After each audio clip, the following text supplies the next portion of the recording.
ఈ రోజు నేను మా హస్బెండ్, అత్తమ్మ, మామయ్య, అన్నయ్య, అక్క మేము ఫ్యామిలీ అంతా కలిసి కరీంనగర్ వెళ్తున్నాం. ఇక మేము కరీంనగర్ ఎందుకు వెళ్తున్నామో ఈ వీడియోలో చూసేద్దాం రండి.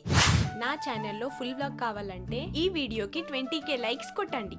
ఇక మేము ఫ్యామిలీ అంతా కలిసి కరీంనగర్ కి అయితే బయలుదేరిపోయినాం. కరీంనగర్ కి రీచ్ కాగానే మా సిద్ధుకు సబ్స్క్రైబర్స్ కలిశారు. వాళ్ళని కలిసి జగ్తియాల్ రోడ్ కరీంనగర్ మిఠాయి వాళ్ళ దగ్గరున్న game galaxy VR gaming cafe కి రీచ్ అయిపోయినాం. ఇక్కడికి రీచ్ అయిన తర్వాత మా అత్తమ్మ మామయ్య ఫస్ట్ టైం విఆర్ గేమింగ్ అయితే ట్రై చేయబోతున్నారు. ఈ ప్లేస్ లో 5 years నుండి 55+ ఏజ్ ఉన్న వాళ్ళు కూడా ఎంజాయ్ చేయొచ్చు. ఇక మీరు ఈ వీడియోని కరీంనగర్ లో ఉన్న వాళ్ళు, కరీంనగర్ చుట్టుపక్కల ఉన్న వాళ్ళందరినీ తప్పకుండా షేర్ చేయండి. ఇక్కడ చాలా రకాలైన గేమ్స్ ఉన్నాయి. Like VR boxing, VR cricket, VR zombie, Nintendo switch, PS5, birthday anniversary celebrations కూడా చేసుకోవచ్చు. ఇక్కడ ప్రైసెస్ కూడా చాలా తక్కువ. కొంచెం కూడా లేట్ చేయకుండా మీ ఫ్రెండ్స్ అండ్ ఫ్యామిలీతో వచ్చి ఎంజాయ్ చేయండి. Okay bye.